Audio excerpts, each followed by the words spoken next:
good. Jodi Arias reminds many people of another infamous defendant, of course, Casey Anthony. Marcia, are these cases similar?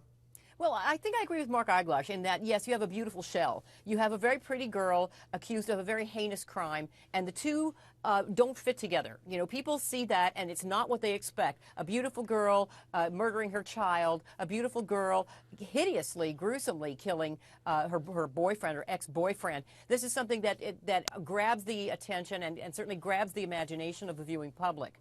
But in terms of the outcome, I don't think it's going to be the same. And no baby involved either. There's no baby involved. And that actually might have gone against her, to tell you the truth. I mean, that's kind of, you know, hurting a baby is something totally unforgivable. Yeah. But they have a totally different setup here in terms of the evidence. She's admitting she did this. Janine, so you're starting with that already, and Casey Anthony never did. So in terms of the evidence and the way it's Janine, setting up, I don't see that being the same. Well, out of the gate today, we see similarities with Casey Anthony and with Jodi. How do we see them? We see Jodi just before the police officer goes up to testify. She takes her left side of her hair and she starts pulling it towards her face. Her hair's in front of her face. We call this, in my world, detecting deception world, imploding. She's imploding. She's starting to disappear just before the police officer disappears. Who did this? Casey Anthony, right out of the gate in the beginning of her trial when she was, you know, a little less cocky. Halfway through, she got cocky. We'd see Casey Anthony constantly playing with her mousy bangs, constantly pulling them in front. We see it here. What does this mean? This means right now there's not a lot of confidence going on for her. We see it at home when we watch it, and we know that her outcome does not look good so far, and she knows it too. And listen, Gene, I want to bring something else up, too. I mentioned the sort of model of thinking of love addiction, and people get obsessed with somebody, and we are teenager kind of obsessions. I think we're all kind of familiar with those sorts of things. But adults can get involved in these severe obsessions where they can actually start stalking people. You know, people talk about parking their car outside of somebody's house and watching. Again, teenagers do this stuff. We joke about it. It's seriously pathological behavior, and it can go even to a psychotic stalking. And in that case, again, unbelievably violent behavior could develop, couldn't it?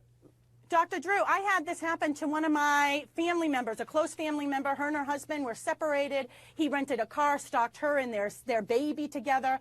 When they pulled up into a parking spot, he hit them at 65 miles an hour, and it can result in a dangerous situation. You have to take stalking seriously because it could literally end up in murder, like it did in this case with Jodi. Greg in Pennsylvania. Greg? Yes, from what I've been watching all day about this, I just wanted to know, is anybody else out there think that this girl was fatally attracted to Travis? Greg, that's what we were just talking about, that's sort of that phenomenon. But again, you know, to sort of, you take that apart, I would think, in the courtroom, the defense attorneys, because that's sort of telling a story. It's possibly true, but to come up with a really concrete bit of evidence, when you come back, I'm going to go back to what you were saying before. The brutality and what they're going to hang their hat on is this. They've delved into it in the opening. They're going to stick with this Mormonism, the sins, the anal sex, and everything else, and they're going to build from there. That's what's going to be. That's going to be the pivot point, if you will, of what the defense is doing. Mark Eiglash, you agree with that? True.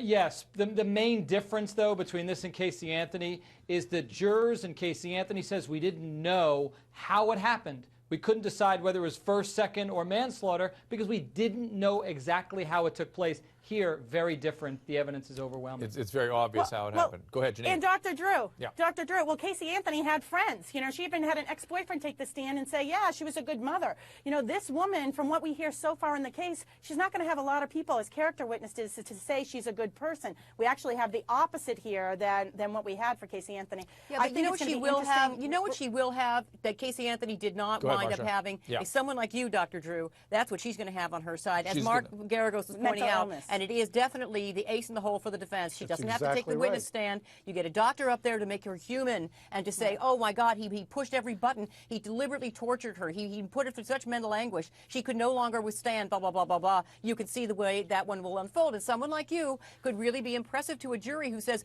I don't get how anybody could have done this.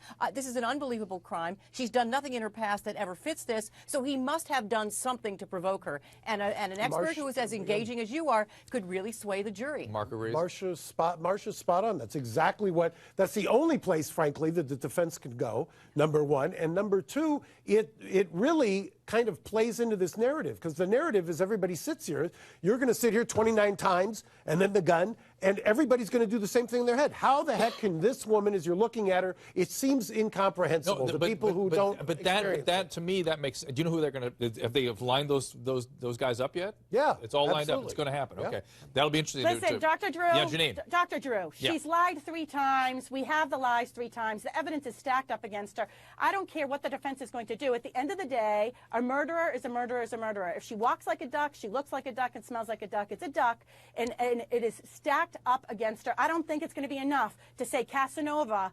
Wait, Janine, remember something. She's on trial for a death penalty here. Yeah. This is they went all the way to the death mat with penalty this. case. Yeah. You could be, and a lot of times they're working. They're reverse engineering. They may not be worried about the guilt phase. They're designing all of this with an idea towards saving her life. But isn't this some of what went wrong with Casey Anthony? The state went too far with what they were trying to get. Yes, but this is not the same case. This is not the same. This is different, Drew. This is the only thing that's similar between these two is you've got 2 hot women. Cruel. Okay, thanks, And Mark. Marsha hits the nail on the head. We know exactly how this guy was murdered, this adorable kid. So I don't think it's as easy as the defense team or people that are on the defense team side are going to think that it is. I think the nonverbals are going to add up. I think her statements are going to add up. And I think at the end of the day, she's going to be found guilty of murder.